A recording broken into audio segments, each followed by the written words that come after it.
You know what they're teaching us? The mitochondria. Like, we need to know where we're heading, who we're heading there with, and so on and so forth. But guys, it's, oh my days.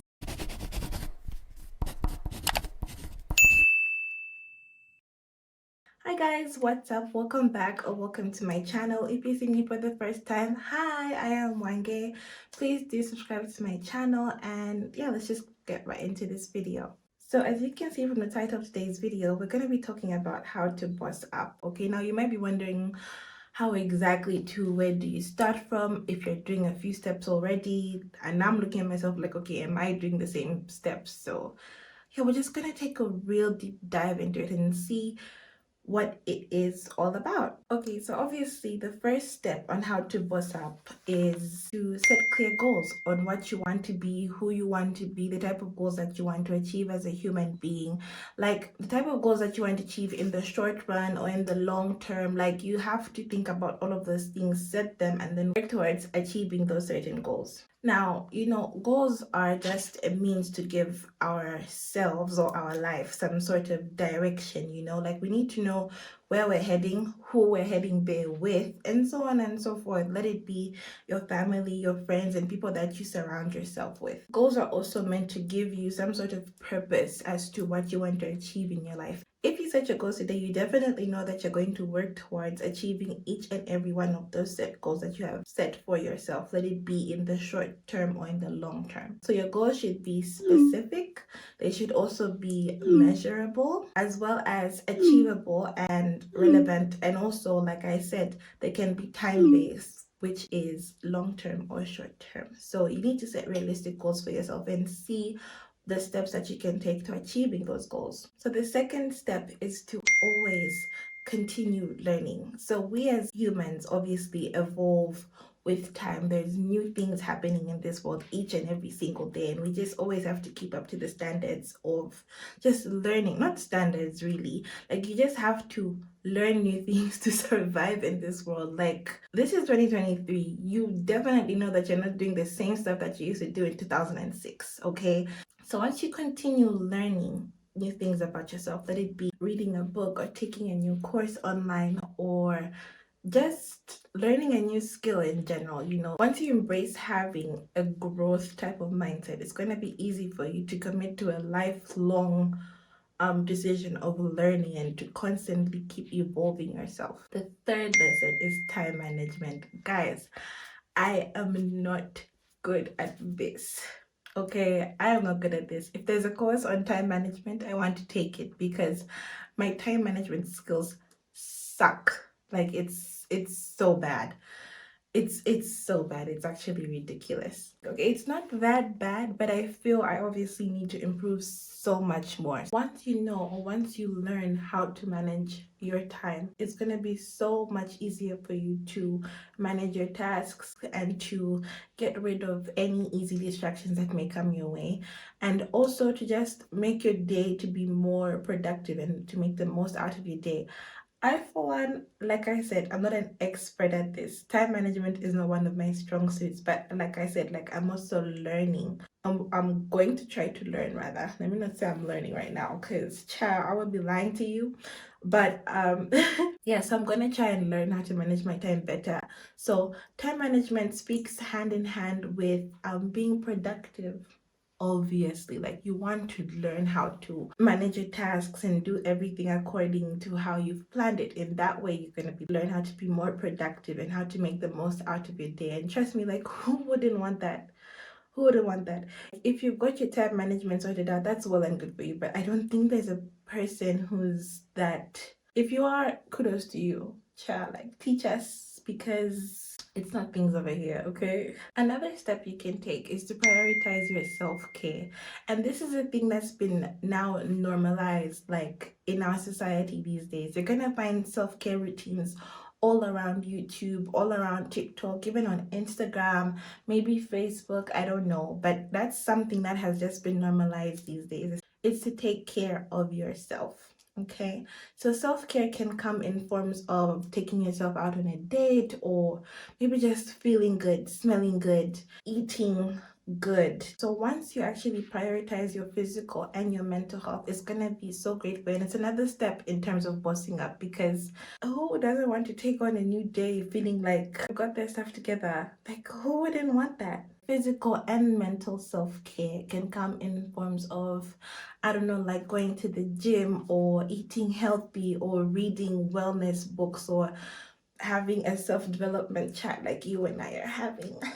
And also, the most important thing is to have adequate sleep. And did I mention eating? Like healthy eating or eating the right types of things that you're supposed to? That also helps. But mostly it's sleep as well. Guys, I don't get people that run on 5, 6 hours of sleep. For me, I need to have all my 8 hours. Like I can't function like that. And what makes it worse is that I'm not a morning person. I always get like groggy and whatever whenever I find myself waking up early in the morning, which is, it's just sad. I don't know. I've tried to being a morning person because obviously corporate girl era, hello, but um obviously it's not perfect. Do you know what I mean? So yeah, on that part, I would rather just clock in on my 8 hours of sleep and embrace the new day, because it's my form of self-care. Sleeping is one of my top forms actually of self-care. The next one is confidence building and grasping opportunities. So let me show you how these two go hand in hand. Once you build your self-confidence, okay, it makes you, I'm sorry, the dogs are barking outside. Please stop barking. Oh, anyway, once you work on your self confidence, it actually makes you acknowledge who you are as a person, okay? Your strengths, your weaknesses, and all those sorts of things. You get to know how you are as a person, the type of things that you don't like as a person, what you can and can't tolerate, what you can and can't handle. You get to know your limits, and so on and so forth. So once you own that, or once you realize your self confidence, it actually makes you open to getting out of your comfort zone and grasping new opportunities. Okay, so one thing is for certain, people are very comfortable in their comfort zone. I, for one, I'm so comfortable in my comfort zone. I'm sorry, guys, the dogs are at it. Once you're confident enough, it's going to be easier for you to step out of your comfort zone and seize opportunities that are actually outside of your comfort zone, because who doesn't want to grow up?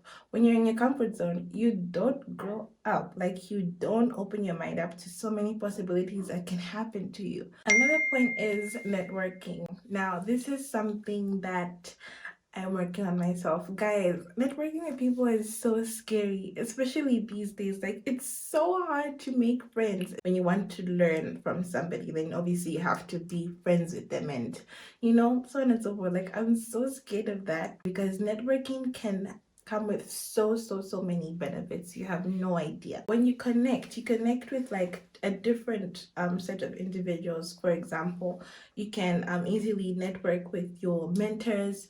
You can network with like-minded people such as yourself. So in the content creator industry, for example, I would like to network with more content creators and influencers out there. But guys, shy. I'm shy. So this is the comfort zone stuff that I was talking about. I need to learn to have that self-confidence, step out of my comfort zone, network, and then grasp more opportunities. Do you see how they go hand in hand with each other? It's really crazy. Once you network with these people, you get to learn with them. On some occasions, you can collaborate with them, and they can also like pitch into your audience and then have their audience pitch into yours. Like, it's a win-win situation. Networking is actually the best things that could happen to me. I'm just shy and I don't go out more often, which should change, because another one is embracing failure, guys. We shouldn't be afraid to, it is what it is, okay? Sometimes things will happen, sometimes things won't happen. You can set goals and then sometimes they obviously might not work out. It's a normal thing. Like, it's a normal thing every human must endure at a certain point in their life. So when you fail at one of those goals, please do not give up, okay? And that's a lesson to myself, guys. I'm out here trying to help you guys, but meanwhile, I'm also trying to help myself, because it is rough. okay? So don't be afraid to take calculated risks even after you have failed, after you set your goals, because let me tell you one thing, it's a normal thing to fail, okay? Let it be your business, or let it be a course that you're doing, or don't have to say a relationship.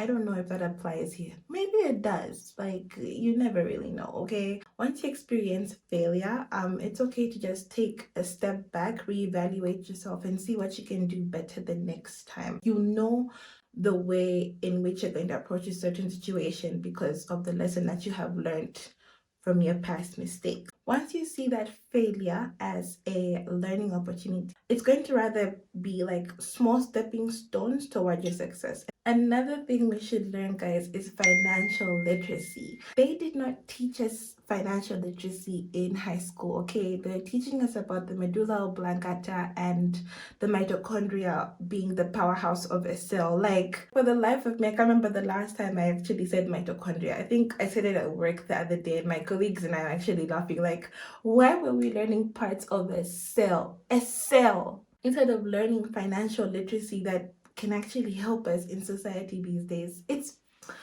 oh my days. This is taxes, budgeting, learning how to prioritize your salary if you get one, or but if you're in business, you have all those capital margins and everything like that. Like, why didn't they teach us all these things? And we're just thrown out into society to learn about them. Like, bro. So learning about how to manage your finances, be it budgeting, saving, investing as well, all these things that we can do to secure yourself financially for the future. They didn't tell us about that. You know what they're teaching us?